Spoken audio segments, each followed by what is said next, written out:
Journal Entry 40. A taste as sweet as sugar. For the second time I have been given the command of a group, but this time it was not over fellow recruits like the last time, nor was I being supervised by 3 superiors and a rude magister of the priory. This time it was me and the squad, and the success of the mission laid in my hands and mine only, and the ability of the squad to follow and execute my orders. Knight Zalia had us lined up and divided us into 2 groups.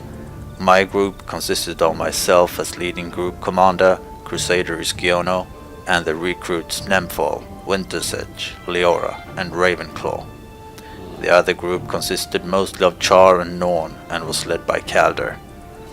I was happy not to lead that one. Would only have meant trouble for me. Knight Zalia continues to be an enigma to me. From day one when we first met, she has given me nothing but contempt, and treated Fredrickson even worse, saying he needs to be killed for the safety of the chapter.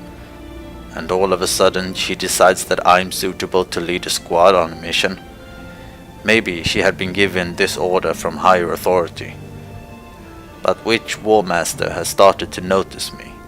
Maybe Wilhelm woke up and remembered how she sent me out alone in the Firelands to search for the rest of the chapter. And maybe she felt bad and wanted to compensate me by giving me some more power.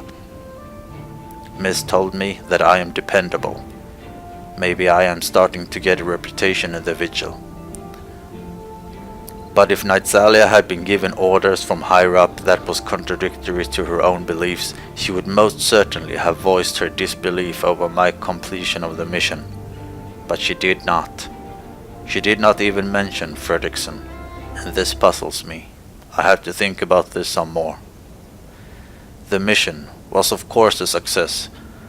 After some initial mishaps and fighting off a Risen attack on the swamp outpost, we entered the swamp we were supposed to scout out, and found it swarming with Risen.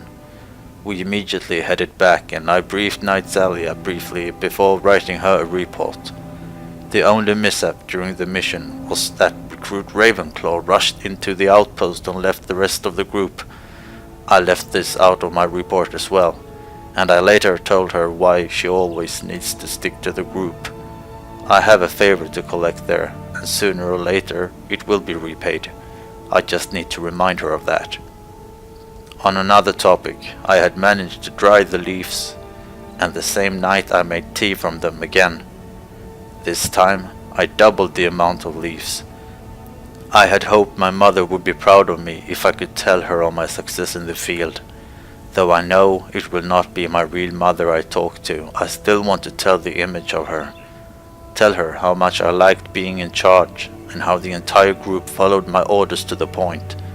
She would say that she was proud of me, and that I needed to work harder to achieve my goals. I knew she would say just that, but I needed to hear it. I needed to hear it from her, or from the image my mind had created of her. So once again I drank that poisoned tea, hoping to see her again. But no, I did not get to see her this time either. Is there something wrong with my mind? Or why can I not seem to see her again? Maybe I need an even stronger dose. This time I once again saw distorted colors. I thought I heard someone singing far away, and then I think I fell asleep. Maybe I was tired from the mission, or I was having a hallucination again, but I saw Warmaster Wilhelm on a Doliac.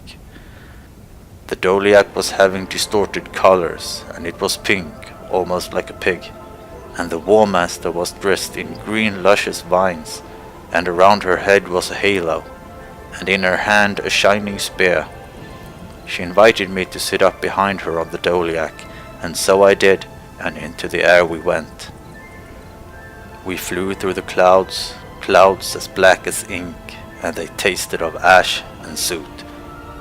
Warmaster Wilhelm then said goodbye, and both she and the Doliac turned into 1,001 butterflies, and I fell from the sky, and all went black around me.